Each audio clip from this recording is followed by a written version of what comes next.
Sa isa sa mga isla ng San Vicente ng probinsya ng Hilagang Samar, sa isang munting dampa na sakto lang ang layo mula sa dalampasigan.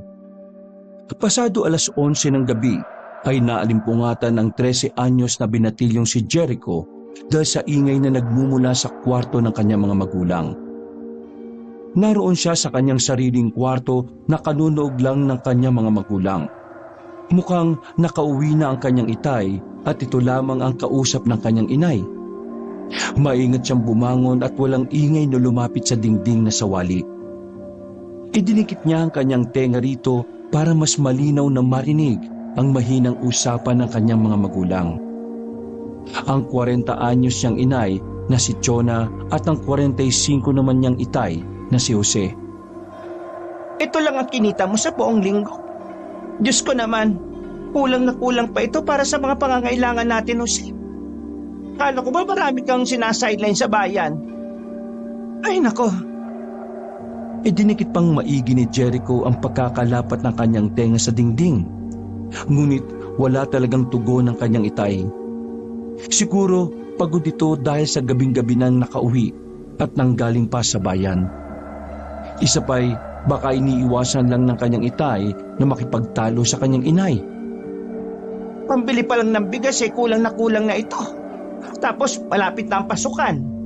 Wala pang mga gamit si Jericho na mag-first year na sa high school. Wala rin siyang pangmatrikula. Narinig ni Jericho ang malalim na buntong hininga ng kanyang itay. Kasunod nito'y ang mga yabag ng paat mga kaluskos. Hindi niya mawari kung ano ang ginagawa ng kanyang itay.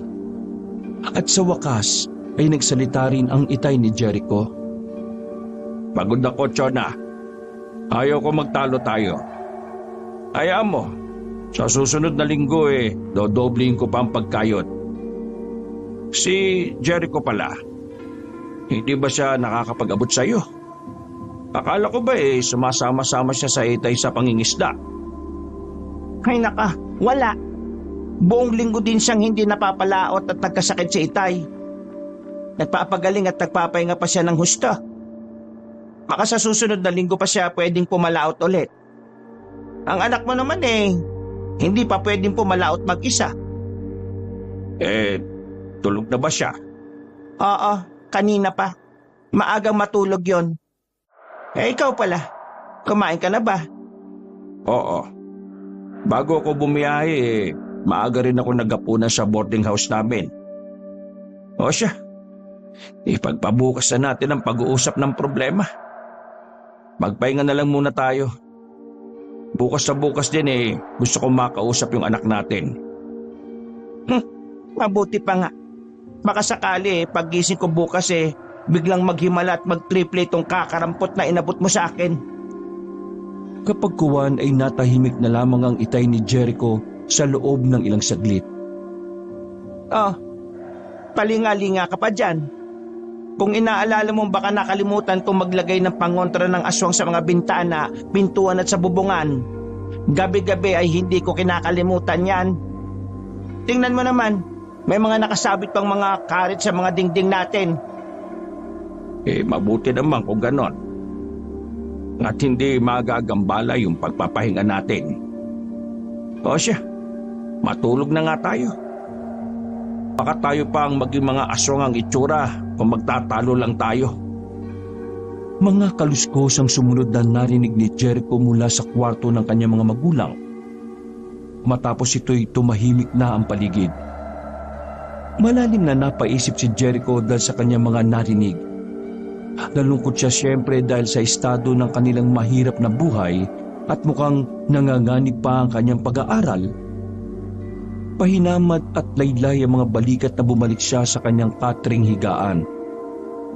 Marami siyang gustong isipin, pero ang sinabi ng kanyang itay na gusto siyang kausapin kinabukasan ang nangibabaw. Ano kaya ang sasabihin sa kanya ng kanyang ama? Maraming senaryong naglaro sa kanyang isipan. Iba't ibang posibilidad. Posibleng may kasamang revelasyon o kaya ay may kasamang surprise na pwedeng ikatuwa niya o ikadismaya kaya. Nagpatuloy ang iba't ibang senaryo sa kanyang isipan hanggang sa tuluyan na siyang igupo ng antok.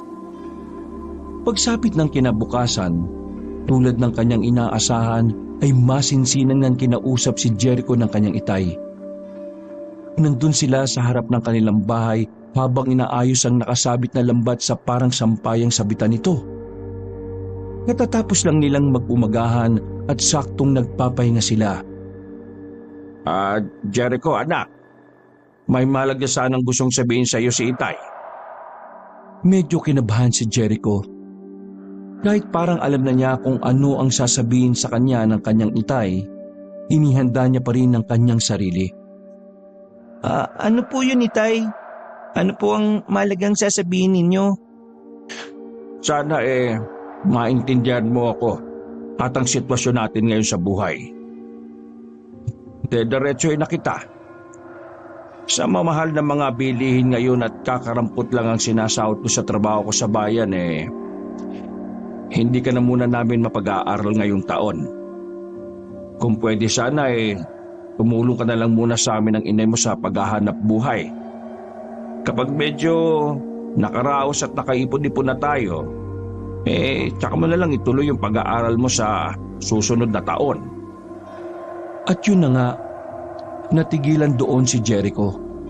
Parang may parte ng pagkatao niya ang biglang gumuho. Bigla ay hindi niya mahanap ang kanyang tinig. Hindi siya makasagot sa kanyang itay. Pasensya ka na, anak ka. Hindi naman sa pinapatay ko ang anumang pangarap na gusto mong maabot. 1 taon ka lang namang matitigil. Kumbaga nadapa lang tayo ng bahagya. Pero babangon ulit tayo at ipagpapatuloy ang pangarap mo. Pag-iipon muna tayo sa loob ng 1 taon. Ang bala ko sana isasama kita sa bayan at ihahanap kita ng trabaho. Magkatuwang namang tayo mag-iipon. Ngunit hindi pa rin nakaimik si Jericho. Hinahanap niya kung ano ang dapat niyang maramdaman. Oo, nalungkot siya nang malamang hihinto muna siya sa pag-aaral. Pero sa kabilang banda ay medyo natuwa siya nang marinig niyang isasamo siya sa bayan para magtrabaho. Ang totoo, isa sa mga senaryong naisip niya kagabi ay humanap din naman ng trabaho para makatulong kahit papaano sa kanyang mga magulang na mairaos ang kanilang kahirapan at maipagpatuloy pa rin ang kanyang pag-aaral. Ano anak? Bayag ka bang isama kita sa bayan? Kung dito ka lang kasi sa baryo natin wala namang opportunity dito. Hindi katulad sa bayan na maraming pwedeng pagkakitaan. Yung marangal na pagkakakitaan, ha? Hindi naman pwedeng hanggang sa pagsama-sama mo lang sa lolo mo tayo umasa. Tulad niyan, madalas na siyang kasakit. Sa wakas ay nahanap na rin ni Jericho ang kanyang tinig. Sa mga paliwanag ng kanyang itay, kahit paano ay gumaan na ang kanyang pakiramdam. Nagiging praktikal lang ang kanyang ama. Sa tingin niyo po ba, Itay, madali niyo lang ako may papasok sa trabaho sa bayan? Tulad kong bata pa at hindi pa nga gumraduate ng high school. Medyo natigilan ng kanyang itay sa kanyang tanong. Parang nakalimutan nitong sa elementarya lang pala gumraduate ang bata. Oo nga pala, no? Nakalimutan kong malaking bulas ka nga lang pala, anak.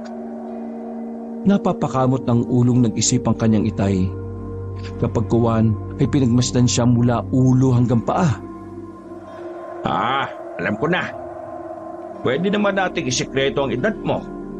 Sa bulas mong yan mukha ka namang graduate ng high school. May mga nagpapatrabaho naman sa bayan na hindi na humihingi ng requirements.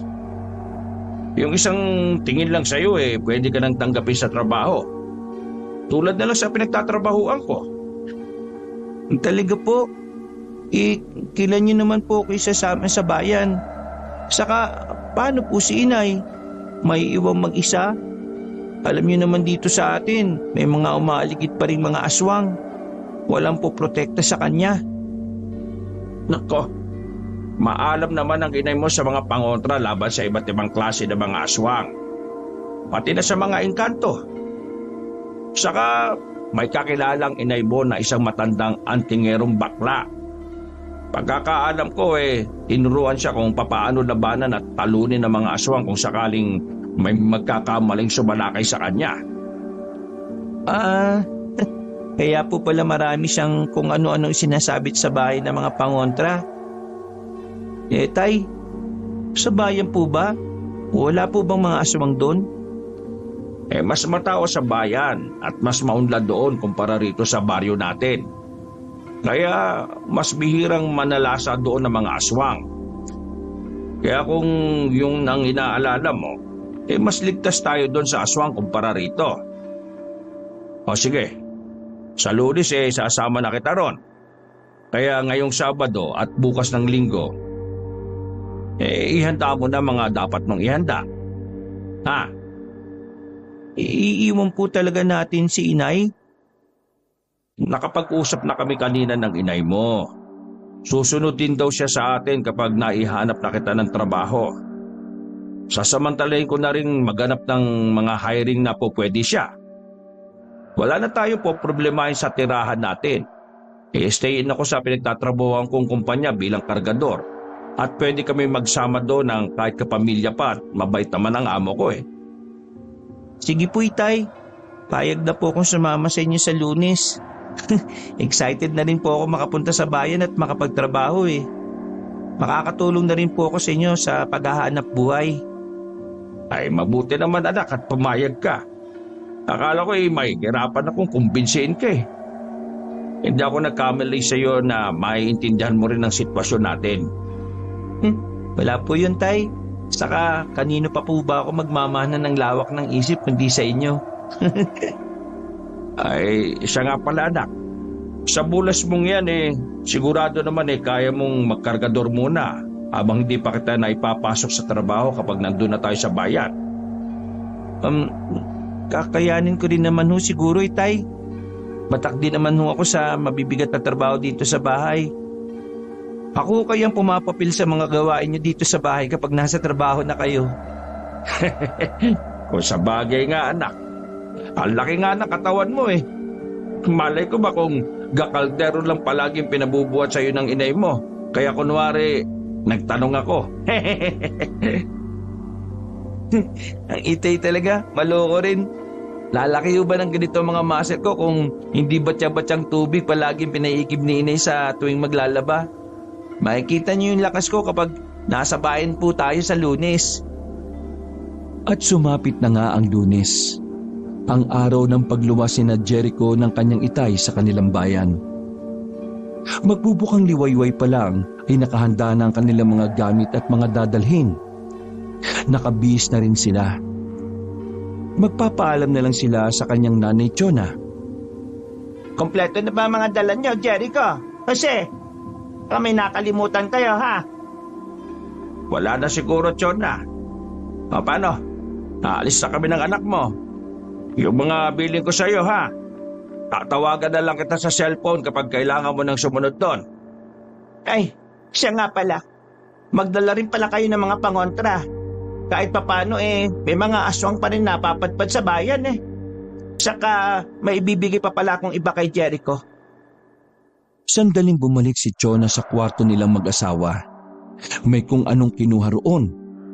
At nang bumalik ay may daladala na nga itong ilang pangontra tulad ng pulseras na gawa sa tangkay ng makabuhay at parang keychain na may palawit na maliit na mga botelyang may matapang na langis na pangontra sa aswang at mga engkanto. Eto mga pangontra. Palagi nyo dapat isinusot at daladala mga yan, ha? Saan man kayo magpunta? Yang mga botelyang may langis, malalaman yung may aswang sa paligid kapag kumukulo na ang laman ng mga yan. Yung ibibigay mo pa mo kay Jericho. Ay, oo. Eto, isang medalyon. Hiningi ko ito kay Ma'am Benito. Yung pinabaing antingero na ikinukwento ko sa iyo. Nako, napakagaling na antingero nun. Marami na raw siyang napatay na mga aswang Isinuot ni Chona kay Jericho ang kwintas na may palawit na medalyon.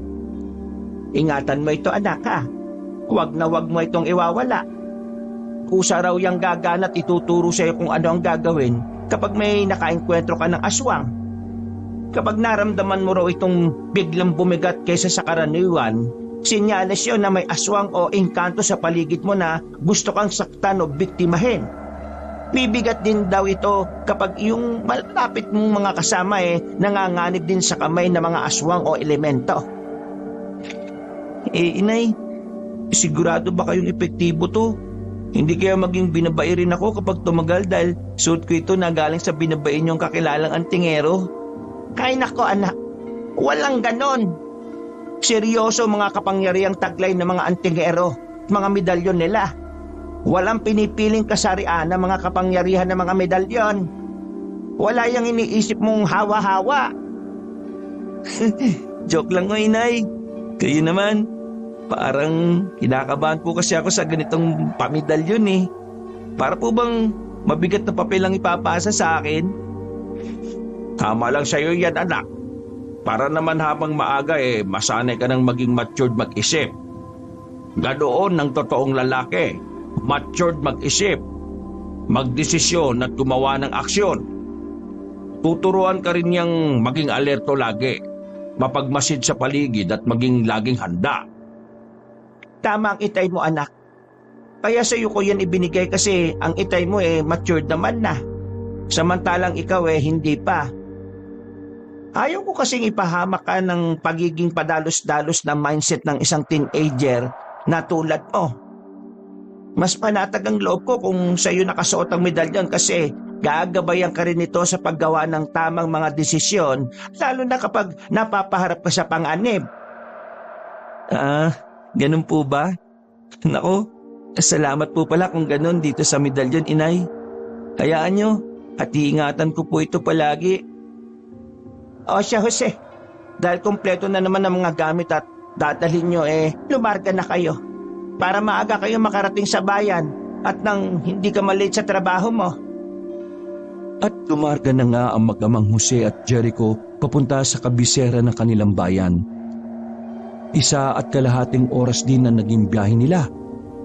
Eksaktong 8:00 na ng umaga nang makarating sila sa boarding house na tinutuluyan ni Jose. Sakto ang dating natin, anak. Asya, magpalit ka na kagad ng damit at sasabak na kagad tayo sa pagkakargador. Itabi mo na lang muna yung mga dala natin at mamaya na natin naayusin yan. Nandun na marahil sa site ng iba natin mga kasama. Kailangan na nating sumunod kagad at nang maipakilala na rin kita sa boss ko. Sige po, itay. Magbibihis na po. Siya nga po pala, tay. May nakita akong nakapaskil kanina sa poste na nangangailangan ng mga trabahador. Dinukot ni Jericho sa kanyang pamulsahan ang poster na nakapaskil kanina sa tinutukoy niyang nadaanan nilang poste. Ipinakita niya ito at iniabot sa kanyang itay. Binasa ni Jose ang nakasulat sa poster. Don Rafael's Ancestral Banana Plantation? Nangangailangan kami ng mga trabahador sa aming malawak na plantasyon ng saging. Kinakailangan ay edad 13 pataas. Pwede ang isang buong pamilya. Stay in. Hindi kami gaanong mabusisi sa kwalifikasyon. Basta masipag at may mabuting asal ay matatanggap ka agad. Para sa iba pang detalye, kontakin lamang ang numero sa ibaba. Napaisip si Jose. Pagkaraan ay muli niyang ibinalik kay Jericho ang poster. Tago mo muna, anak, at susubukan nating kontakin yan mamaya. Sa ngayon kailangan muna natin magtrabaho. Kailangan tutok muna tayo sa trabaho, ha? Ipapaalala ko lang, anak. Dito, ang sweldo mo ay depende sa liksi mong kumilos at sa dami ng mahahakot mo. Siguro naman dahil dalawa tayo inaasahan kong malaki-laki ang sweldohin natin sa loob ng 1 linggo. Lingguan din kasi ang pasweldo rito. Hindi katulad sa iba na mas matagal magpasweldo. Sige po, itay. Pero ano po ba yung mga bubuhatin? Kahit ano, anak. Depende kung anong ibabagsak nila doon sa compound ng bagsakan ng mga produkto. Kung minsan sako-sakong bigas, sako ng sibuyas o mga gulay, mga crate na ginagamit sa paghahakot ng mga produkto sa bukid. Minsan pataba at kung ano-ano pa mga bagay na may kinalaman sa agrikultura. Napatango-tango si Jericho sa mga sinabi ng kanyang itay. Ganun lang pala kasimple ang trabahong pinasok ng kanyang tatay. Sa tingin naman niya ay kayang-kaya niya dahil batak naman siya sa pagbubuhat ng mabibigat na mga bagay. Trabaho na nga ang mag-ama matapos maipakilala ni Jose si Jericho sa kanyang amo. Maghapon silang nagkargador. Dahil magkatuwang sila, ay talagang nakarami sila ng hakot ng araw na yon. May nakaasay na tagalista ng kanilang mga nahahakot at sila ang may pinakamaraming nahahakot. Sa loob ng isang linggo ay patuloy na naging ganoon ang routine ng mag-ama at kada araw ay lalo pang tumataas ang bilang na kaya nilang hakutin. Kaya naman pagsapit ng swelduhan sa dulong sanlinggo ay laking tuwa ng mag-ama nang sila ang may pinakamataas na sweldo. Nako, tsak na matutuwa nitong inay mo pag uwi natin bukas. Mas malaki pala ang kita kapag magkatuwang tayo Kung magpapatuloy ito tsak na makakaipon din tayo ng gusto. Oo nga po, itay. Ay, siya nga pala, itay. Yung po palang poster na ipinakita ko sa inyo dati. Kukontakin po ba natin sila? Ay, oo nga pala Sige nga anak, ilabas mo at subukan natin kontakin ngayon. Malay natin, baka mas maganda pa sweldo ron. Kung sakali doon na lang tayo. Biruin mo 3 tayo ng inay mo pwede. Mas mabuti na yung makakasama pa rin tayo sa iisang trabaho. Kahit papano nandun pa rin ang banding natin, di ba? Inilabas muli ni Jericho ang poster. Hinuha niya ito sa bulsa ng dala niyang backpack na kulay asul at kaagad iniabot kay Jose. Si Jose naman ay inilabas niya ang kanyang mumurahing cellphone mula sa kanyang pamulsahan.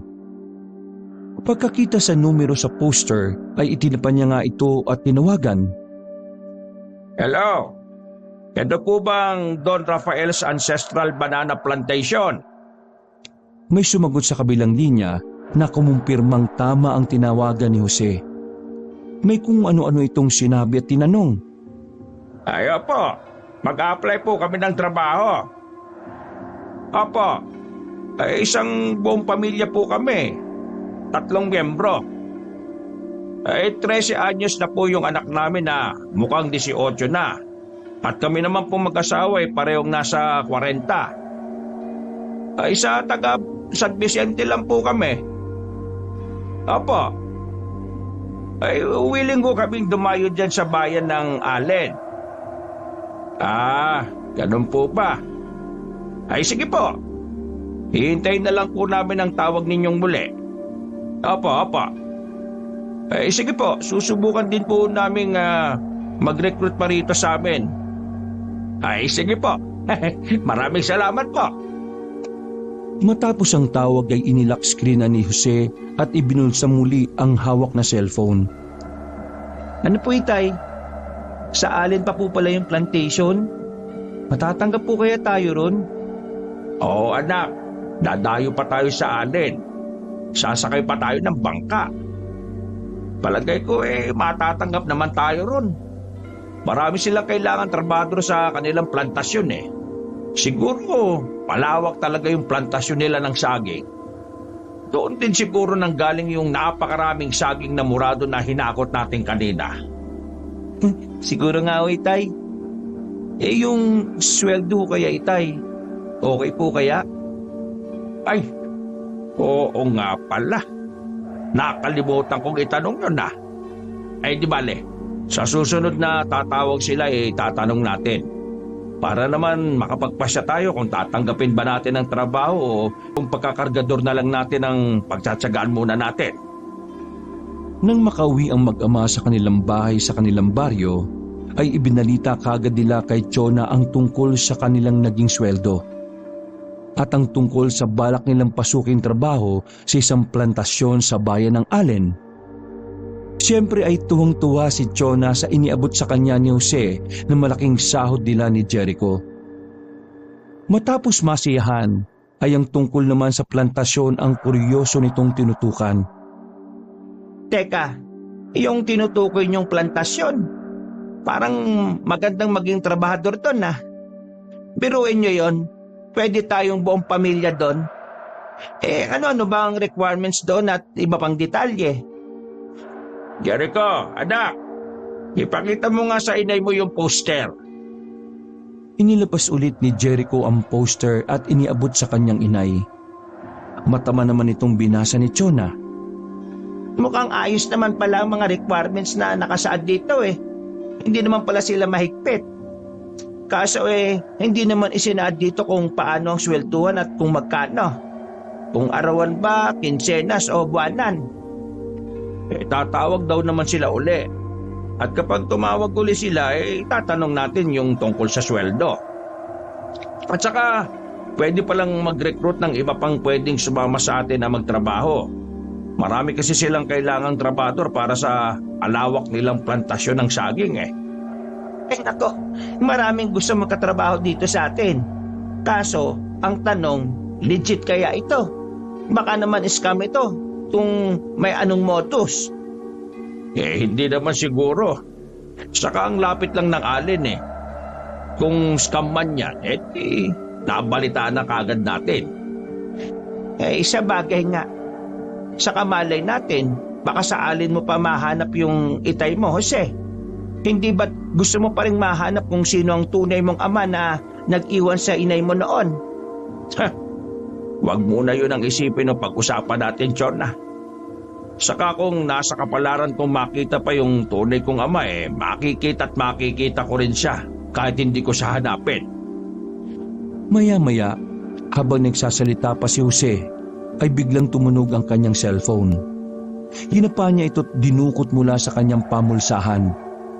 May tumatawag. Pag-check niya ng screen ay nakita niya yung numero ng plantasyon ng tumatawag. Oy, eto.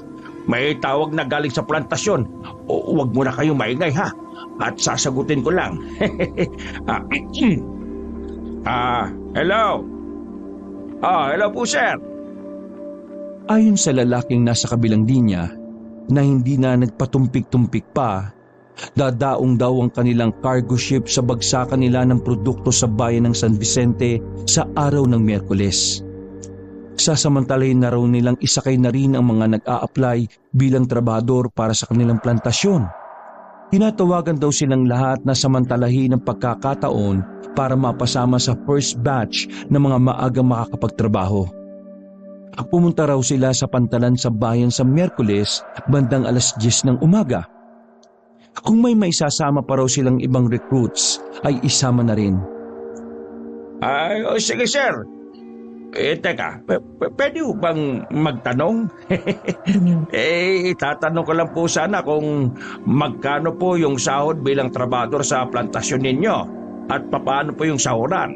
Kasi yan din po itatanong ng mga re-recruitin namin. Sumagot ang lalaki sa kabilang linya na saka na raw malalaman sa briefing ng mga trabahador kapag naroroon na sa site ng plantasyon. Si Don Rafael daw mismo ang kakausap sa kanila sa briefing ng first batch ng mga trabahador. Huwag daw silang mag-alala dahil hindi raw sila babarating sa pasahod. Ganun po ba sir? Sige po. Salamat po sa pag-inform ho sa amin. Asahan po niyong pupunta kami sa Miyerkules? Opo. Sige po. Salamat po. Pagka-off ni Jose ng tawag ay hinarap niya ang kanyang mag-ina. Jericho, anak. Maglabas ka nga ng papel at ballpen. Isusulat ko lang ang petsa kung kailan dadaong sa pantalan sa bayan ng cargo ship ng kanilang plantasyon. Pero sa halip ay itinuro na lang ni Jericho ang malaking kalendaryo na nakasabit sa dingding ng kanilang bahay. Kinuhaan na lang niya ng ballpen ng kanyang itay. Ayan po ang kalendaryo, tay, sa dingding. Sa likod nyo, At ito po yung ballpen. Bilugan na lang po ninyo rin yung petsa at lagyan ng oras. Matapos sundin ni Jose ang suwestyon ni Jericho, ay si Chona naman ang kanyang hinarap. O, paano ba yan? Sa Miyerkules lalarga na tayo. Kailangan na natin maganda. Sabihin mo rin ng iba mong kaanak baka gusto rin nilang sumamang magtrabaho sa plantasyon. Ganun nga ang ginawa ni Chona nang matapos silang mananghalian mag-anak. Pinuntahan niya ang kanyang mga kamag-anak at nag-recruit. Pinuntahan rin niya si Mang Benito, ang 70 anyos na bading na antingero niyang kaibigan. Choneng, nadalaw ka sa balwarte ko. Ay, Bening, alam mo luluwas kami ng pamilya ko para magtrabaho sa isang plantasyon ng saging. Sa Miyerkules na yon. Gusto sana kitang isama as recruit Hindi ba't gusto mo rin magtrabaho sa ibang lugar? Ganun ba? Saang lugar ba naman yan? Sa bayan ng Allen. Sasakay tayo ng cargo ship na dadaong sa pantalan sa bayan. Ihahatid tayo ron. Gusto kitang isama kasi nga naalala kong gusto mo rin magtrabaho sa ibang lugar. Saka isa pa gusto kong may kasama kaming magaling na antingero na tulad mo. Alam mo naman dito sa probinsya natin, marami ring aswang. Natatakot akong baka may ma-recruit din silang mga aswang na hindi nila alam. Ay, kung sa bagay, correct ka dyan. Ilis ka talaga, Choneng, no? Saka, papayag naman ako Hindi ko naman yata matitiis na hindi ka makita ng matagal na panahon. Alam mo naman BFF tayo. Ay nako, ikaw lang kaya ang sobrang close ko na naging kaibigan sa mundo. O siya, kailan nga ulit tayo aalis kung sakali? Sa Miyerkules na. Kaya kung seryoso kang sasama, maganda ka na. Susundin kita rito, ha? Dalit ko rin siyempre yung mga medalyon mo at kung ano-ano pang gamit mo bilang antingero. Yung ibinigay mo sa akin kay Jericho ko pinasuot. Ay, okay yon. Ay nako, kaka-excite naman. Ngayon ko lang ulit mararanasang lumuwas. Masisilayan ko na rin kung gaano kagwapo ang mga lalaki sa Allen. Sira, trabahong ipinunta natin doon ha, hindi lalaki. Ewan ko sa iyo, Bening. O siya, at dumaan lang ako para ayain ka sumama. Pupunta rin ako sa iba kong mga kamag-anak para magtawag pa at baka may gusto rin sumama. O siya, mag-iingat ka pala, my friend. Huwag na huwag kang magpapagabi, ha? Alam mo na, baka maaswang ka dyan sa daan. Mabilis na lumipas ang araw at araw na nga ng Miyerkules. Wala pang takdang oras ay nasa pantalan na ng bayan ng San Vicente sina Jose, Chona, Jericho, Benito at ilan pang kamag-anak ni Chona na na-recruit niya. Lahat sila ay may mga daladalang bag at ilang pang gamit. Hinihintay na lang nila na lubusang makapagdiskarga ng mga produkto ang cargo ship na may nakalagay na pangalang Don Rafael's Ancestral Banana Plantation. Napansin nilang marami rin pala silang mga kasamang recruits na galing pa sa iba't ibang sulok ng San Vicente. Habang nagdidiskarga ang cargo ship, ay isinabay na ng nakatalagang tauhan ng plantasyon na papilahin ng mga recruits at isa-isang inilista ang kanilang mga pangalan. Paunti-unti rin ang pagpapasakay nila ng mga naililista ng mga nakapila. May napansin si Jericho habang nagpapatuloy ang paglilista ng mga recruits. Naramdaman niyang bumigat bigla ang suot niyang medalyon. Maging si Mang Benito ay may kakaiba ring nararamdaman. Pabulong na ipinaalam ni Jericho kay Chona ang nararamdaman niya sa medalyon. Nay, ano na pong ibig sabihin kapag biglang bumigat yung suot kong medalyon? Ha? Bakit? Bumigat ba yung suot mong medalyon? Opo, Nay. Bibigat po talaga siya. Kinabahan nga po ako bigla Naulinigan din pala ni Mang Benito ang ibinulong ni Jericho kay Chona. Sumingit ito sa usapan at pabulong din kinausap si Chona. Nako, ako man, Choneng, ay bumigat ang suot kong medalyon. Isa lang ang ibig sabihin nito. Ilan sa mga kasama nating recruits ay hindi normal na mga tao. Kung hindi masamang elemento, ay mga aswang. Inilabutan si Jericho sa kanyang narinig kay Mang Benito. Hintatakot ang mga mata niyang napalingalinga siya sa paligid. Napaisip siya, papaano niyang matutukoy sa mga nakapila kung sino ang posibleng may saingkanto o aswang. Pasimple ring tiningnan ni Chona ang dala niyang keychain na may mga palawit na maliliit na mga botelyang may lamang pangontrang langis. Siya man ay kinakabahan ng makitang kumukulo nga ang mga ito. Pasimple niyang itinago ang mga ito para walang ibang makapansin. Pagkatapos ay muli niyang binalingan si Mang Benito. Ano ang gagawin natin, Bening? Sabihan ko kaya si Jose na wag na tayong tumuloy. Paano naman yung ibang naririto na hindi alam na may mga kasama pala silang mga aswang? Hahayaan lang ba natin silang mapahama kapag naroon na sila sa plantasyon? Napaisip naman doon si Chona sa sinabi ni Mang Benito. Oo nga, no. O sa paano tutuloy tayo? Saka, matanong nga kita. Kaya mo ba silang talunin o nating dalawa? Ibabalik ko naman sa iyo ang tanong, nakailang aswang na ba ang napatay ko bilang isang antingero? Kung sa tingin mo kulang pa yon para pagtiwalaan mo ang kakayahan ko, ay uurong talaga tayo. Pero kung sa tingin mo higit pa sa sapat, tutuloy tayo. Pero kinakabahan ako, Bening. At saka wala ba tayong magagawa para pigilan silang makasakay sa cargo ship? May naisip ako. Sandali. Diyan lang kayo at kakausapin ko lang yung tagalista. Agad umalis sa pila si Mang Benito at dumiretso siya sa tagalista sa harap. Boss, pwede ko magtanong at magbigay ng suwestyon? Umayag naman ang tagalista kay Mang Benito. Tinanong niya kung ilan na ang nakapasok sa cargo. Ayon sa tagalista, may mga 10 na raw. Nagsuggest si Mang Benito na kung pwede ay huwag payagan ng ilang recruits dahil magdudulot lang sila ng problema sa plantasyon. Ipinaliwanag niya kung bakit. Ibinulong niya sa tenga ng tagalista. Bagyang nanlaki ang mga mata ng tagalista sa narinig mula kay Mang Benito. At nang sabihin niya na isa siyang antingero na may espesyal na pakiramdam para masala ang mga nakapila, ay pumayag naman ang tagalista.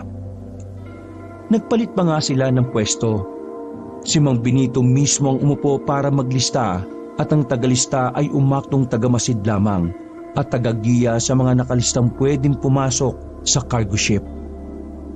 Kusang umalis sa pila ang ilang recruits na tila ba mga nakaramdam din sa kakaibang puwersang nagmumula kay Mang Benito.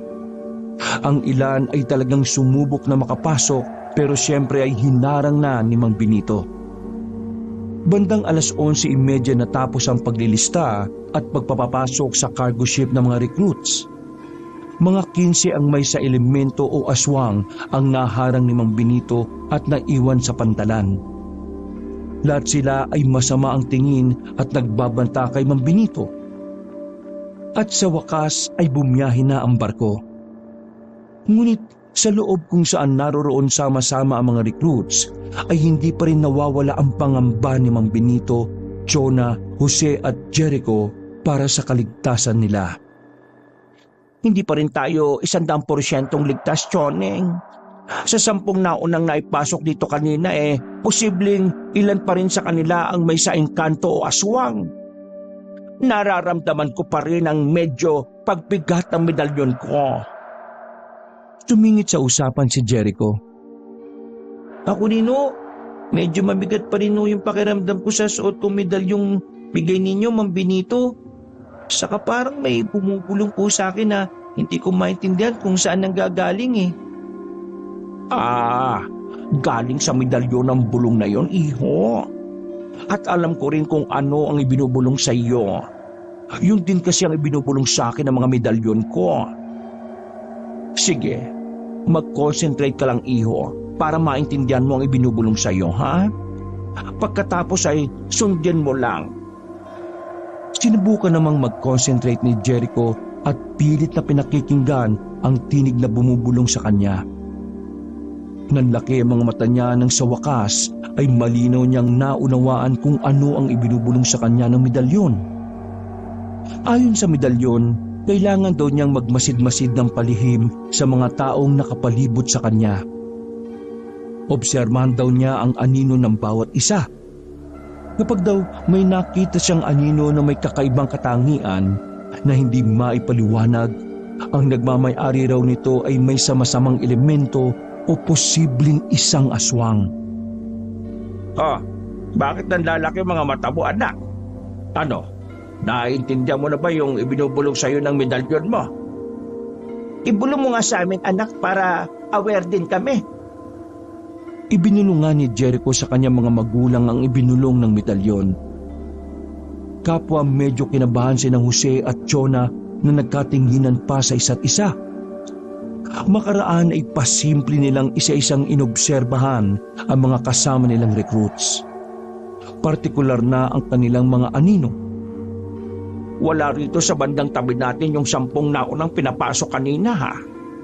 Natatandaan ko pa yung mga inilista ko kanina at ang mga itsura nila. Kung ganon nasan sila banda? Nasa bandang dulo sila. Kailangan natin pasimpleng unti-unting dumusog papunta roon. Ganun nga ang ginawa nila. Nang makarating nga sila sa duloy, palihim kagad nilang inobserbahan ang mga anino na mga naroroon. Isa kagad ang napansin ni Jericho na may aninong hindi maipaliwanag ang itsura. Kaya pala pinili nitong sa dulo pumwesto ay dahil medyo madilim sa banda roon. Sinadya para hindi gaanong mapansin ng kanilang anino. May natukoy ding isa si Chona. Isang maskuladong lalaki ng anino ay kakatwa dahil patpati naman ang anino nito. Pilit itong dumidikit sa katabing matandang lalaki para ang anino nito'y hindi mahalata. Pero nang biglang lumayo ang matanday, nahantad ang payat nitong anino. Si Jose din naman ay may natukoy na isa. Anino mismo ng babaeng pilit dumidikit sa kanya. Napansin niyang wala itong anino kaya pilit na dumidikit. Ipinaalam ni Jericho, Chona at Jose kay Mang Benito ang kanilang mga natukoy na may kakatuwang mga anino. Siyempre, bago nila ibinulong kay Mang Benito, ay sinikap muna nilang lumayo sa tatlong yon na may espiritu o posibleng mga aswang. Tama. Nga lang sila. Pero mabuti na lamang at silang tatlo ay nararamdaman kong may sa mga masamang elemento lang. Hindi sila mga aswang. Ay, mabuti na lang at hindi mga aswang. Pero ano naman natin mapapalaya sa kanila ang masasamang mga elemento na nasa kanila, Bening? Madali lang yan, Choneng. Makinig kayong tatlo, ha? May ibibigay ako sa inyong espesyal na langis. Sikapin niyo ulit na lapitan silang tatlo. Pasimple niyo silang pahira ng espesyal na langis. Pagkatapos bumalik kayo rito sa pwesto ko. Inilabas ni Mang Benito ang sinasabi niyang espesyal na langis na nakalagay sa maliit na mga botelya. Binigyan niya ng tig-iisa sina Jericho, Chona at Jose. Muli namang nilapitan ni Jericho, Chona at Jose ang tatlong natukoy nilang may sama-samang mga elemento.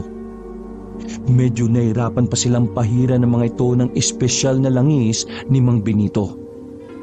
Sadyang napakalilikot nila na parabang hindi mapakali at gusto nang magkasik ng lagim kahit hindi pa gabi. Matapos silang mapahira ng langis ang tatlong may sama-samang mga elemento, ay muling bumalik sina Jericho, Chona at Jose kung saan naroroon si Mang Benito. Ngayon naman ay magsasagawa ako ng isang orasyon. Sikapin yung tabingan ako habang nag-oorasyon ako para hindi tayo mapansin ng mga nakapaligid sa atin, ha? Mag-usap-usap kayong tatlo. Kahit anong topic, ang mahalaga ay matakpan ng ingay ninyo ang sasabitin kong mahinang orasyon. Pumikit naman ng mariin si Mang Benito at sinimula ng kanyang orasyon habang kapakapa ang suot niyang medalyon na pinahiran niya ng espesyal niyang langis. Itong katulad ng langis na ipinahid din nila sa tatlong may masamang mga elemento. Habang sinasambit ni Mang Benito ang kanyang orasyon ay bigla na lang nagdilim ang paligid. Ano pat umugong ang pagkabahala ng mga kasama nilang recruits. Ngunit sandali lang ang pagdilim na yon. Nang sandaling mabigkas ni Mang Benito ang 7 omine, ay agad ding bumalik sa dati ang liwanag. Ngunit bago nito'y nakarinig muna sila ng matinding kalabog sa banda kung saan naroon ng tatlong may samasamang mga elemento. Nagkaroon ng komosyon ng makita ng mga recruits na nakabulagta sa sahig ang tatlong may samasamang mga elemento. Nabahala ang mga tao at sinikap nilang tulungan ng tatlong yon na mga wala ng malay. Sa puntong ito'y kinausap ni Mang Benito ang lahat ng naroroon. Mga kasama, makinig kayo sa sasabihin ko. Ako ay isang antingero. Yung tatlong bumulagta ay dating may mga masamang mga elemento na sumapi sa kanila. Ngayon lang ay nagsagawa ko ng orasyon at pinalabas ko sa kanila ang masasamang mga elemento. Buhay pa yung mga tatlong yan at nakabalik na sila sa normal nilang kalagayan. Pagyamanin niyo sila hanggang bumalik ang kanilang malay. Okay ba? Eksaktong malapit ng mag-alas 12 ng tanghali nang makarating na ang cargo ship na kinalulunanan ni Jericho, Jose, Jonah at Mang Benito sa pantalan ng bayan ng Allen. Pagbaba nila ro'y pinasakay sila sa isang pickup truck at ibinyahe sila hanggang sa makarating sa isang napakalawak na plantasyon ng saging, ang Don Rafael's Ancestral Banana Plantation. Dinala sila sa isang parte ng plantasyon na maraming nakahilerang munting mga bahay kubo. Doon sila pinababa kung saan sa harap ng mga bahay kubo ay isang malawak na damuhan. Naroon na rin sa bisinidad ang may-ari ng plantasyon. Walang dili iba kundi si Don Rafael Benjamin mismo. Sinabihan sila ng isang tauhan ni Don Rafael na bago sila bigyan ng rasyon na pananghalian ay magkakaroon daw muna ng sandaling oryentasyon. Kakausapin sila ni Don Rafael. Welcome sa inyong lahat! Ikinagagalak ko ang inyong pagdating upang magtrabaho sa aking plantasyon. Hindi na tayo magpapaligoy-ligoy pa, ha? Gusto ko lang na ipalam sa inyo ang tungkol sa pasahod dito sa aking plantasyon. 7,500 a month kada ulo. Stay in kayo at dito titira sa mga kubong nakahilerang ito. Libre pagkain at kuryente. Madali lang ang trabaho basta masipag kayo at handang matuto. May mga tauhan akong magte-train sa inyo. At siya nga pala, may isa lang akong mahigpit na ipinagbabawal sa inyo. Huwag na huwag kayong papasok sa kalagitnaan ng sagingan ko kung saan tumutubo ang mga saging na murado. Huwag na huwag kayong magpapaabot ng takip silim malapit doon. Huwag na ninyong tangkaing alamin kung bakit. Pigilan nyo ang inyong kuryosidad kung ayaw nyong mapahamak. May ibibigay din pala akong waiver contract sa inyo mamaya na kailangan nyong pirmahan. Basahin nyong maigi bago kayo pumirma. Ano? Nagkakaintindihan ba tayo?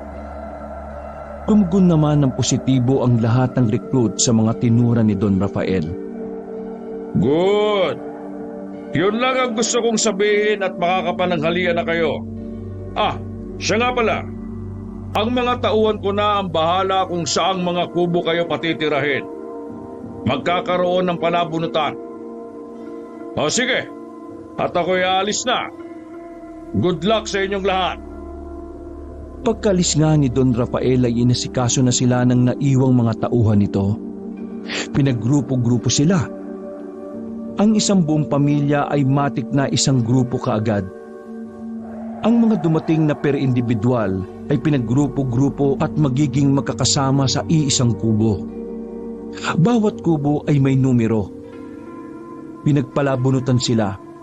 Number 30 ang napunta sa mag-anak ni Jericho. Kasama nila sa bahay kubo 30 si Mang Benito. Matapos ang palabunutan, ay nagbigay na nga ng rasyong pananghalian ng mga tauhan ni Don Rafael.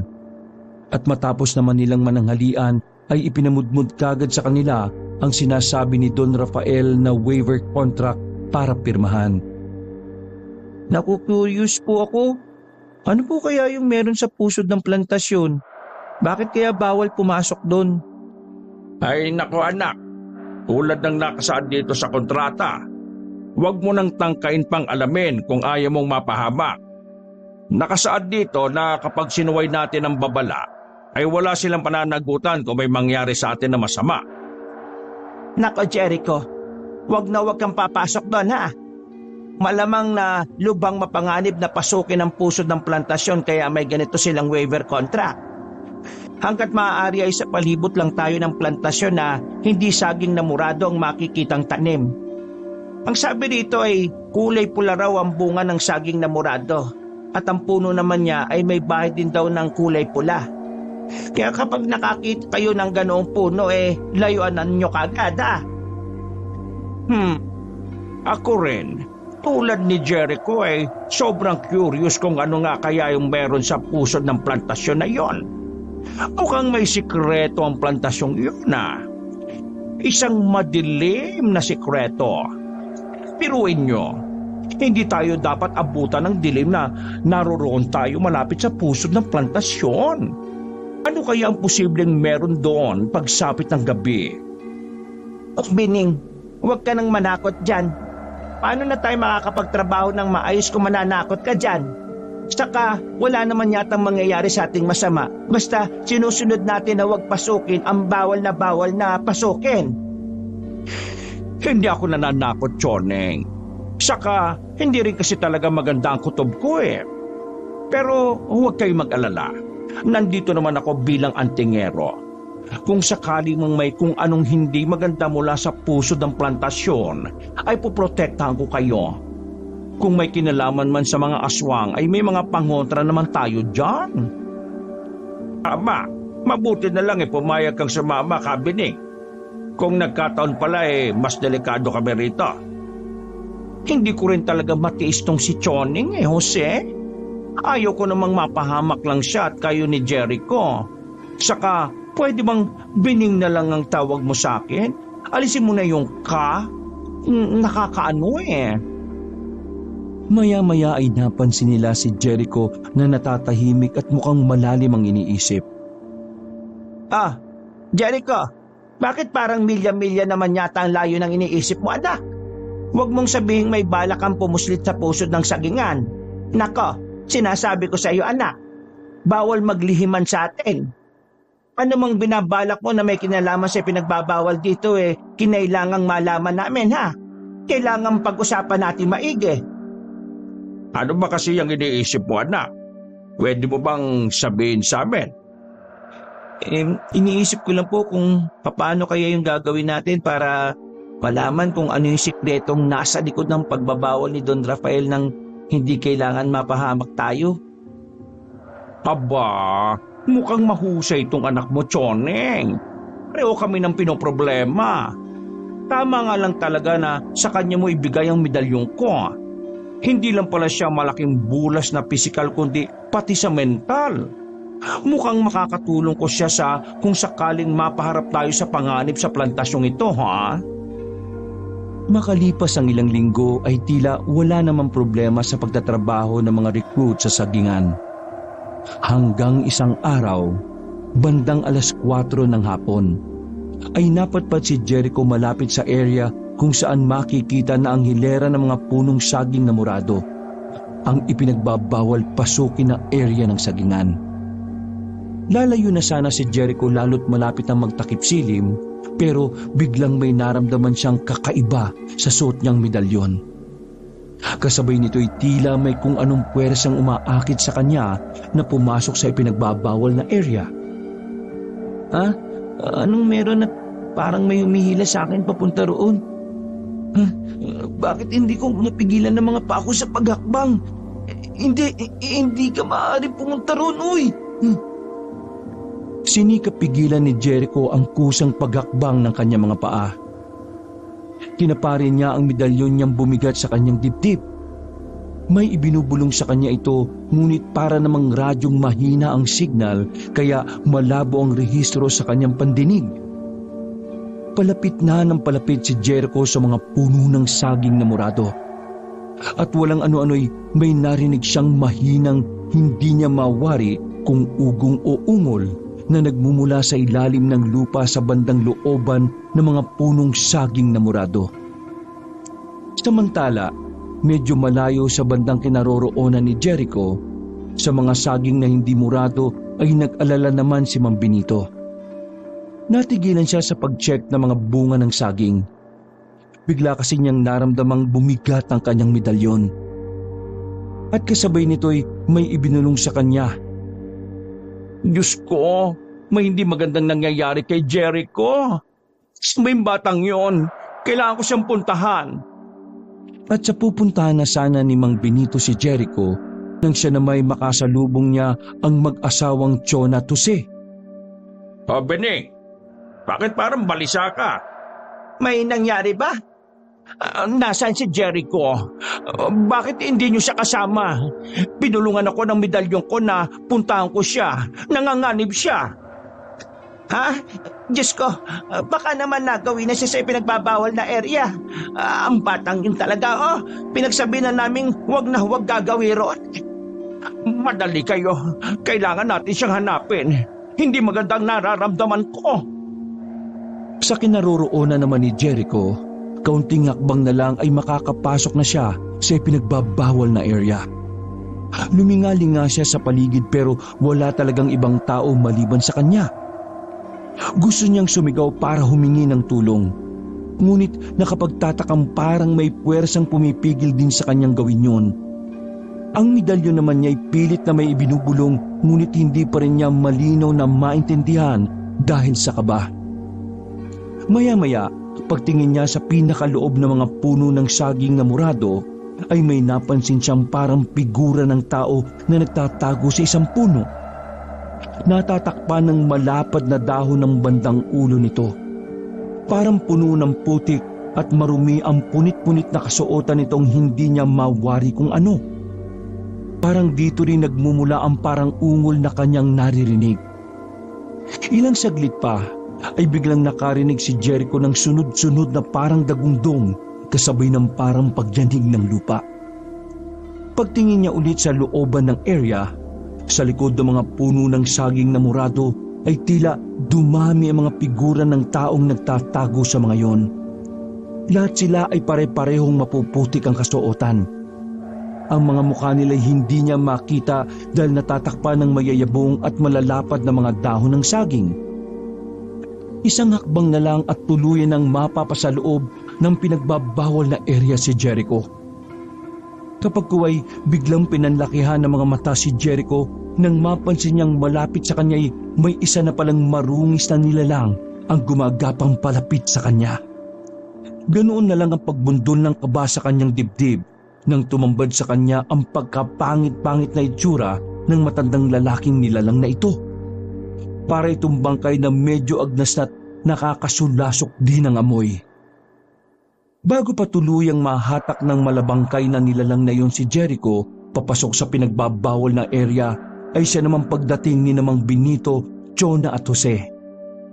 Mabilis na hinatak ni Mang Benito si Jericho palayo sa area na yon.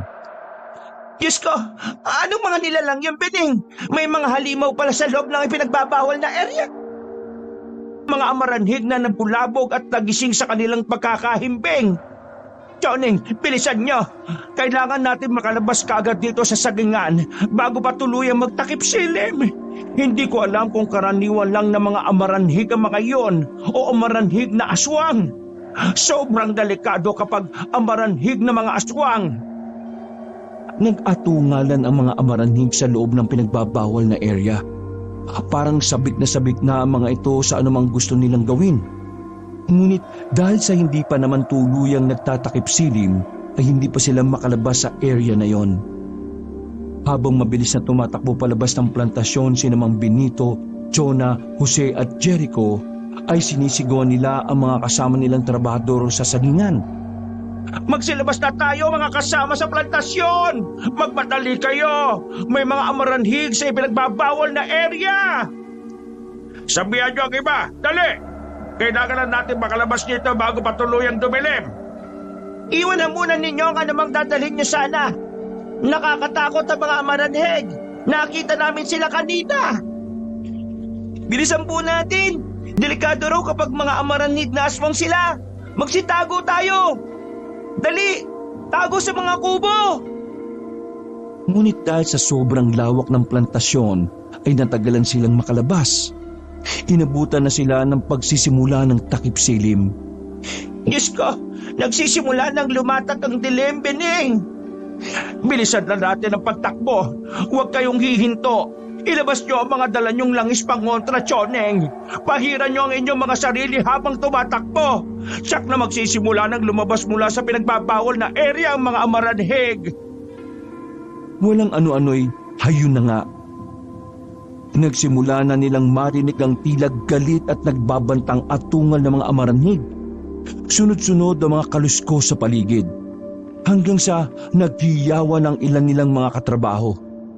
Nakaririndi ang sunod-sunod na hiyawan, tanda ng isa-isa nang nahuhuli ng mga amaranhig ang iba nilang mga katrabaho sa plantasyon. Diyos ko, Bening, bakit parang ang bilis naman yata ng mga amaranhig na iyon? Grabe, sobra na akong kinakabahan. Hindi ko na yata ito kaya. Ngayon ay natitiyak ko ng mga amaranhig na aswang sila.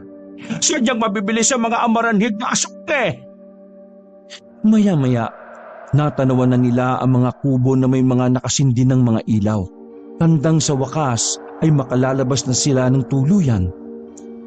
Ayun na mga kubo! Sa wakas makakalabas na tayo! Bilisan pa natin ang Ngunit si Choneng ay nangihina na ang mga tuhod, gawa ng palala niyang kaba. Idagdag pa ang pagod sa pagtakbo. Bening, kasi Jericho, hindi ko na kaya.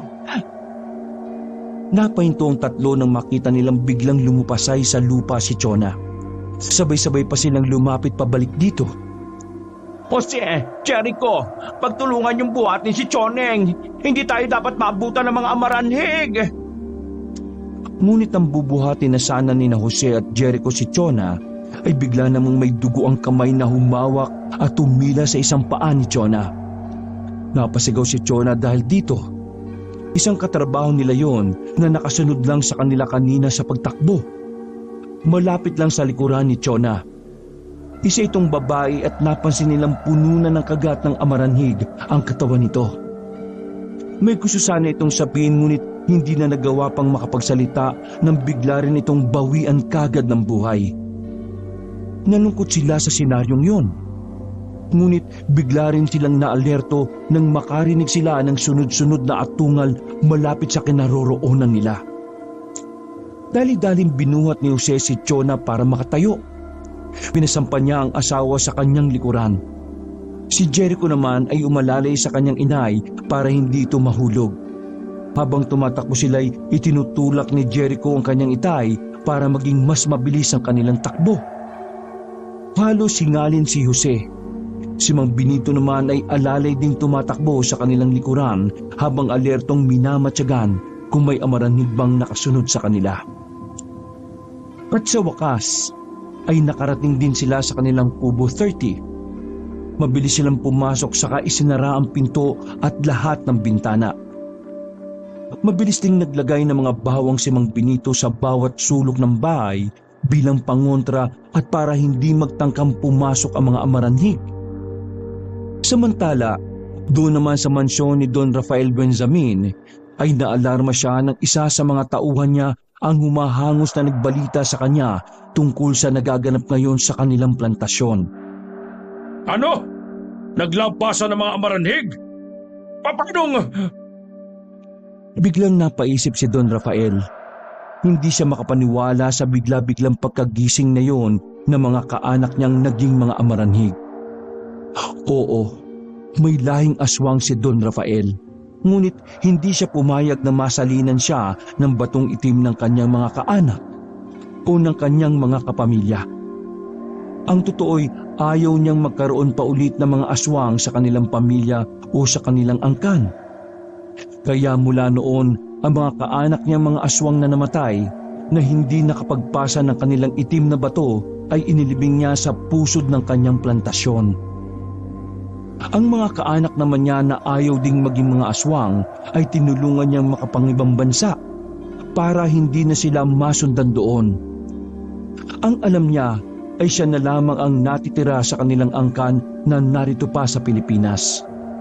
Kaya ganun na lang ang pagtataka niya kung paanong muling nagising ang mga kaanak niyang amaranhik sa plantasyon. Bigla ay naalala ni Don Rafael na may isa pa pala siyang naanakan dati, ngunit biglang nagpakalayo-layo at hindi na muling nagpakita sa kanya nang malaman nitong may asawa na pala siya at kabit lang niya ito. Hindi kaya isa sa mga trabahador ko ay ang anak ko mismo. Bakit nga pala hindi ko isa-isang chinek ang mga pangalan at pagkatao ng mga pumasok ng mga trabahador? Agad ipinatawag ni Don Rafael ang isa niyang tauhan. May iniutos siya rito. Lando, halika rito. Dalhin mo sa akin ngayon din ang listahan ng lahat ng mga trabahador sa plantasyon. Mabilis namang kumilos ang inutusan ni Don Rafael na si Lando. Ilang saglit lang ay nagbalik kagad ito at iniabot ang ipinakuha niyang listahan. Agad binuklat ng Don ang listahan ng mga pangalan. Doon kagad siya sa letra kung saan nagsisimula ang apelyido ng babaeng naanakan niya.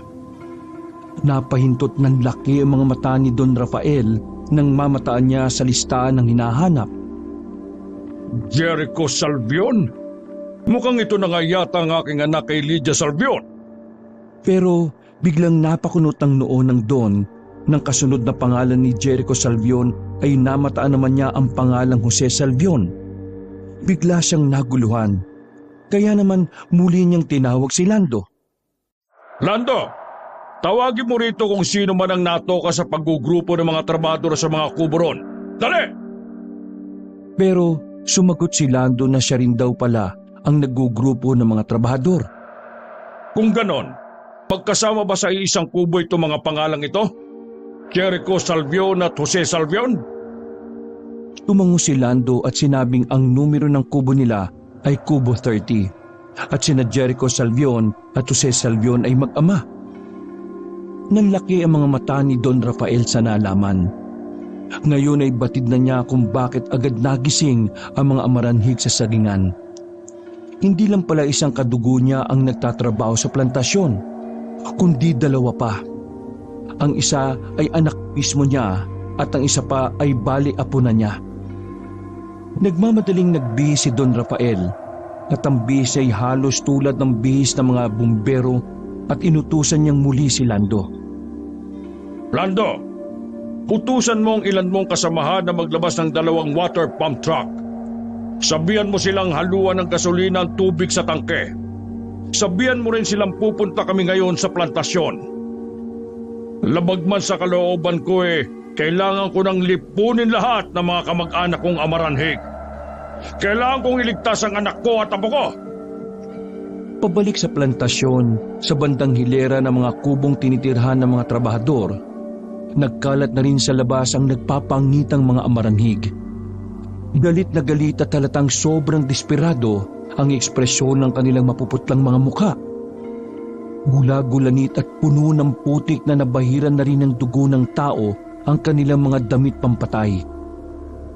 Nagpalinga-linga ang mga amaranhik sa paligid habang umaatungal na pasingot-singot sa hangin. Parang may hinahanap ang kanilang mga ilong na partikular na amoy. Maya-maya pa'y bigla silang kumpulang sumugod pa isa-isa sa mga hilera ng kubo. Bawat kubong lalapitan nila'y naghihiyawan sa sobrang takot ang mga trabahador na nasa loob. Paanong hindi napakalakas ng atungal ng mga amaranhig na sinabayan pa ng malalakas na mga pagsingot? Hindi mawari kung anong amoy ang kanilang hinahanap. Agad ding nilisan ng mga amaranhig ang mga kubong wala roon ng amoy na kanilang hinahanap. Palipat-lipat sila sa mga kubo. Minsan, sa kanilang pagkadismayang hindi agad mahanap kung anumang hinahanap, ay pwersa nilang pinasok ang isang kubong masyado pang maiingay ang iyak ng mga nasa loob. Galit na galit at brutal na inatake nila ang mga nasa loob. Pati ang kubo ay hindi nila pinatawat. Sinira nila ito at giniba. Dahil sa nangyari, tila nakatunog naman ang iba pang mga trabahador na nasa katabing mga kubo. Kahit na magkumpulan sa mga ito ang mga amaranhig sa paghahanap ng partikular na amoy, kahit anong mangyari ay nanatiling tahimik ang mga tao sa loob. Nagtuloy-tuloy ang ganitong tahimik lang na senaryo liban sa nakaririnding atungal ng mga amaranhig. Hanggang sa sumapit sa Kubo 30. Ang kubo kung saan naroroon sina Mang Benito, Jericho at mag-asawang Jose at Jonah. Kabado ang apat at pigil na pigil ang kanilang paghinga habang nakikiramdam sa labas. Nako, mukhang nariyan na sila. Kinakabahan ako, Diyos ko. Huwag ka munang maingay, Choneng. Pinapakiramdaman ko ang medalyon ko. Ikaw, Jericho, pakiramdaman mo rin ang medalyon mo. Mag-concentrate kang maigi para malinaw mong maintindihan kung ano man ang biglang ibinubulong sa iyo nito. Opo, sisikapin ko pong mag-concentrate. Si Jose naman ay tahimik lang na nakikiramdam habang yakap-yakap ang asawang nahihintakot. Ang mga amaranhig naman sa labas ay biglang sabay-sabay na umatungal ng malakas nang sa kasisinghot nila ay natunto nila sa wakas ang amoy na kanilang hinahanap. Sabay-sabay din sana nilang susugurin ng Kubo 30. Ngunit bigla silang natigilan nang sa bahagya nilang paglapit sa kubo ay makaramdam sila ng kaunting pagkapasok. Kaya pala'y dahil yun sa pangontrang bawang na sinamahan pa ng langis na nakapinid sa mga katawan ni Mang Benito, Jericho, Jonah at Jose. Ngunit hindi nagpatinag ang mga amaranhig. Walang ano-ano'y unti-unti silang nagbabago ng anyo. Mas lumaki sila ng bahagya at mas pumangit ang itsura. Ang dating maputla nilang kulay ay unti-unting naging kulay mapusyaw na abo. Natitekta ng medalyon ni Jericho ang nangyayari sa mga amaranhig sa labas. Naramdaman ni Jericho ang pagbigat nito kasabay ng mahina nitong bulong. Nang unay, hindi niya ito gaanong maintindihan.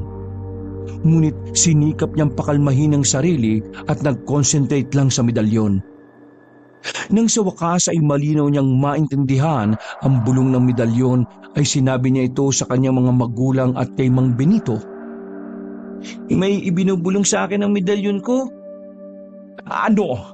Bakit sa akin wala? Mga binubulong sa iyo? Lumakas po mga amaranhig. Nagbago sila ng anyo.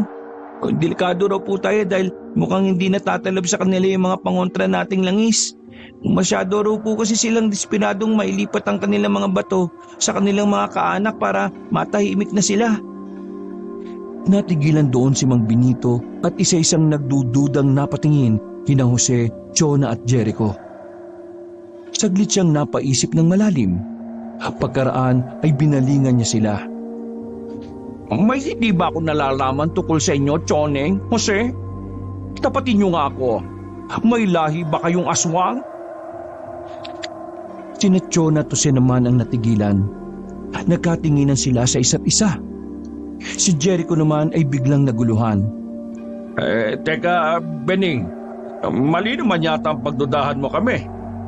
Kung aswang kami, di sana kanina pa kami nag-react sa mga langis na pangontra na ipinahid mismo namin sa aming sarili. Saka teka nga, Bining. Saan mo ba binasa yung mga pagdududa mo? Ang tingero ka, di ba? Kung aswang ako o kami, di sana noon pa nadetekta mo na kami. Muling napaisip ng matamaan si Mang Benito. Tinimbang ang mga bagay-bagay. Pasensya na.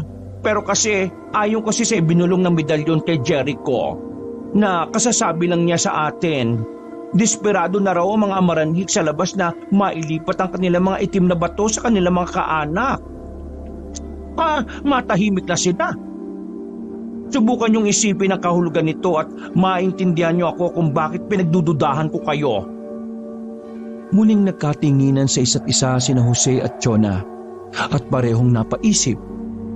Maya-maya'y matagal na napatitig si Chona sa mukha ni Jose. Ano pat biglang nakonsyo si Jose. Bakit ganyan ka makatingin sa akin, Chona? Ano iniisip mo? Ngayon ko lang napansin, Jose. Kahawi pa pala si Don Rafael Benjamin. Hindi kaya... Sumingit bigla si Jericho. Oo nga po, Tay. Kamukha nga po ninyo si Don Rafael.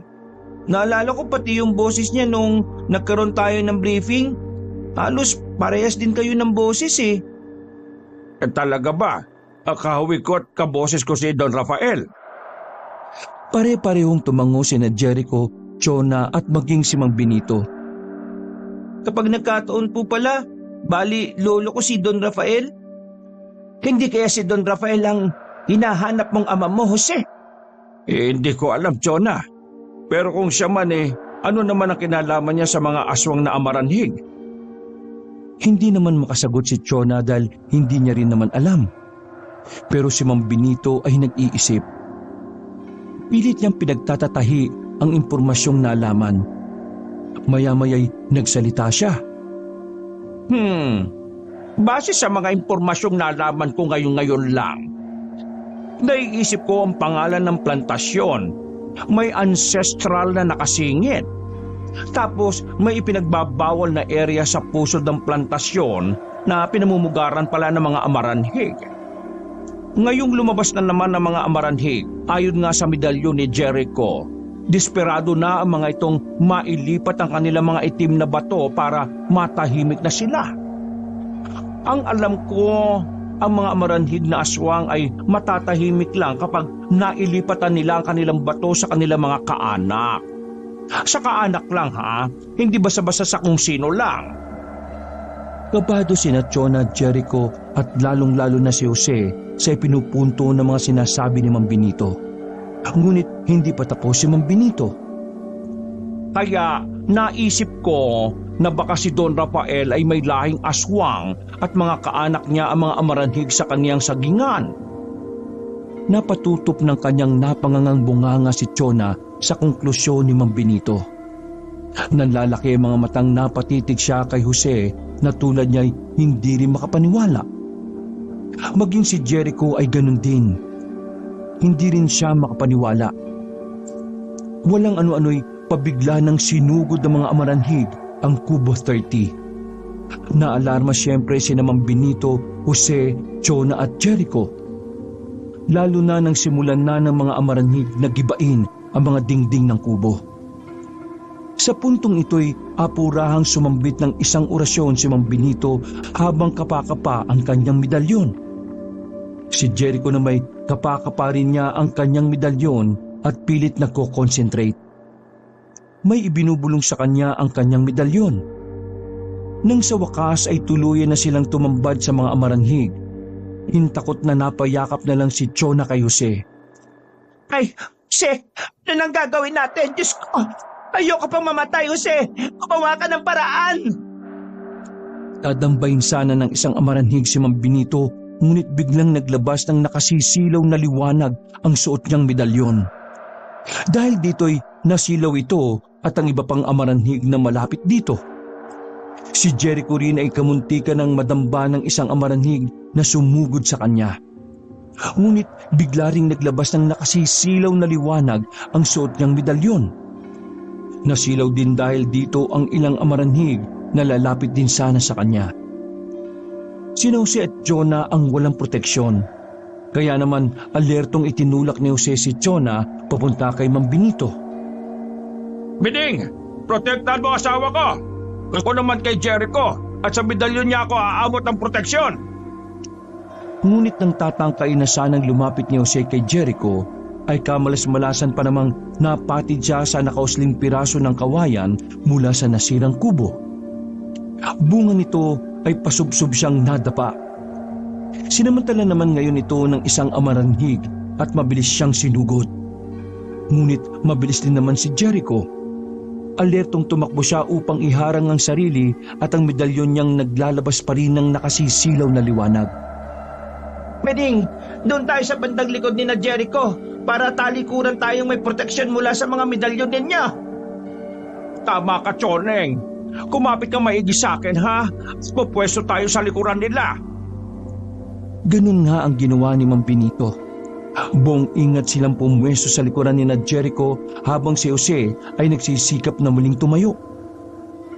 Ang mga amaranhig naman, kahit nasisilaw ay nakikiramdam pa rin. Halatang nag-iisip sila ng paraan para kontrahin ang nakasisilaw na liwanag ng medalyon.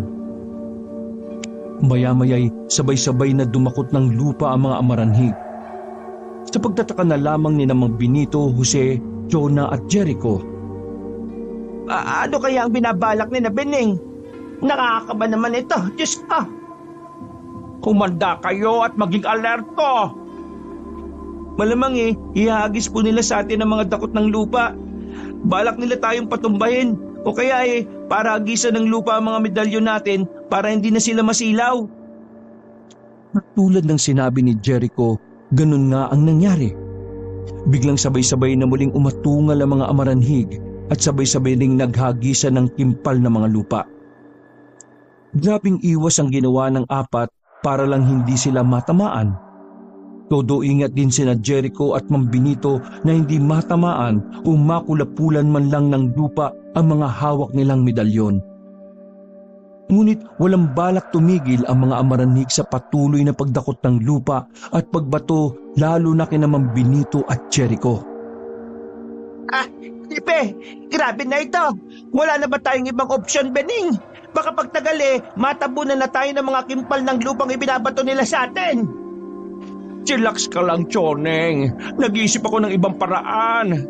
Itiko mo muna ang bibig mo, please. At nakakadagdag ka lang ng pagkataranta ko Hindi ako makapag-concentrate. Ay, sige. Mananahimik na ako. Maya-maya, bigla na lang natumba si Mang Benito.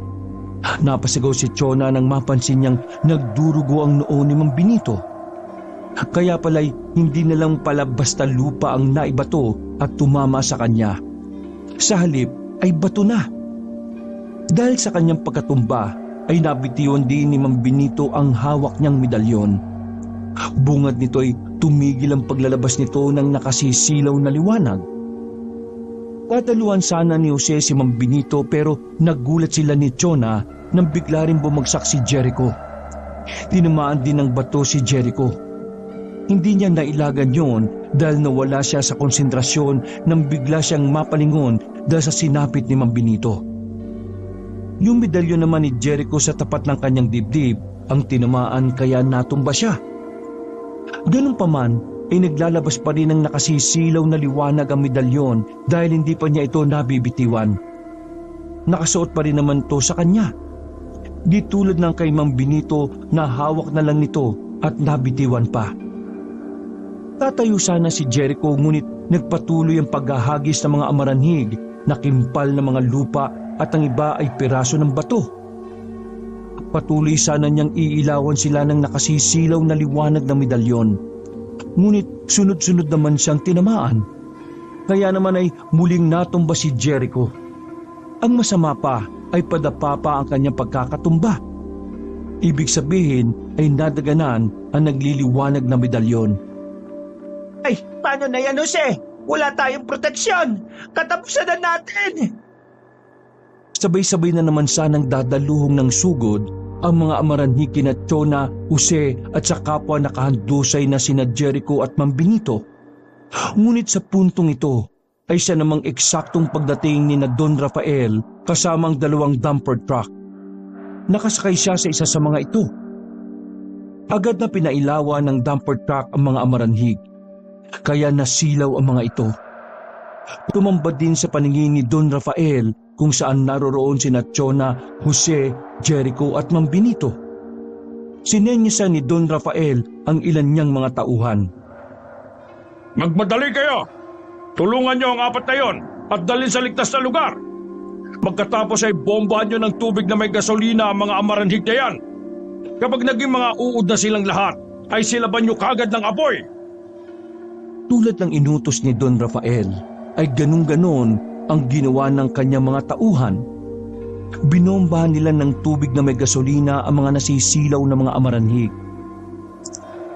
Ilang saglit lang ay nagkalat na ang tumpok-tumpok ng mga uod sa damuhan.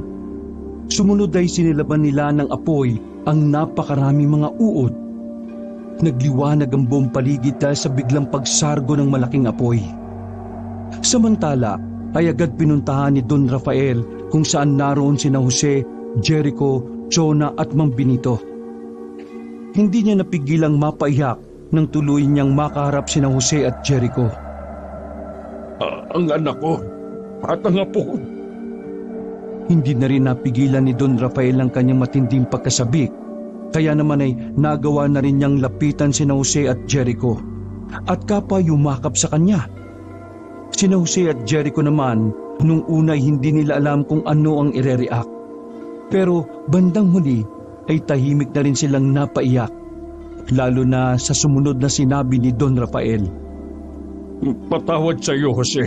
Anak, ako ang iyong ama. Naging kabit ko ang iyong inang si Lydia Salvion. Matagal ko na rin siyang hinahanap, pero hindi na siya nagpakita sa akin kahit kailan. Gusto kong bumawi sa iyo, anak, at dito sa apo ko. Kung papayag ka, sana'y mapatawad niyo ko sa naging pagkukulang ko. Hindi naman kagad makasagot doon si Jose. Pinagmamasdan lang niya ang mukha ng kanyang ama. Ganon din naman si Jericho. Basta lang siya nakatingin sa mukha ng kanyang lolo Rafael.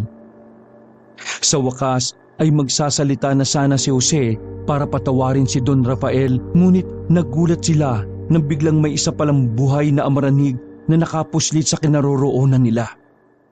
Walang sabi-sabi nitong dinamba si Don Rafael. Natumba si Don Rafael at ang amaranhig at pagulong-gulong silang nagpambuno. Pilit ibinubuka ng amaranhig ang bunganga ni Don Rafael at inilalapit nito ang nakabukang bibig sa bibig ng Don. Sa puntong may ilalabas sanang kung ano ang amaranhig mula sa bibig nito para ilipat sa bibig ni Don Rafael, ay siya namang todo lakas na sipa sa ulo nito ang iginawad ni Jericho. Halos mabali ang lieg ng amaranhig. Hindi pa nakontento ay kinuha ni Jericho ang kanyang medalyon at ipinasak ito sa bibig ng amaranhig na nasira ang panga at nanatiling nakanganga. Ang sumunod na nangyari hindi nila inaasahan. Unti-unting nagpalit ng anyo ang amaranhig at lumantad na isa pala itong babae. Pagkaraan ay unti-unti itong umusok hanggang sa tuluyang maglaho. Nangilabot kapwa sina Don Rafael at Jose nang makilala nila kung sino ang babaeng yon. Si Lydia Salvion. Walang kaalam-alam si Don Rafael na si Lydia pala ay napasahan din ng isa niyang kamag-anak ng batong itim nito. Nang mamatay naman si Lydia ay hindi rin alam ni Don Rafael na may lihim palang naglibing sa kanya kung saan inilibing ang kanyang mga kaanak. Siya'y pinagbabawal na area sa pusod ng Sagingan. Wakas.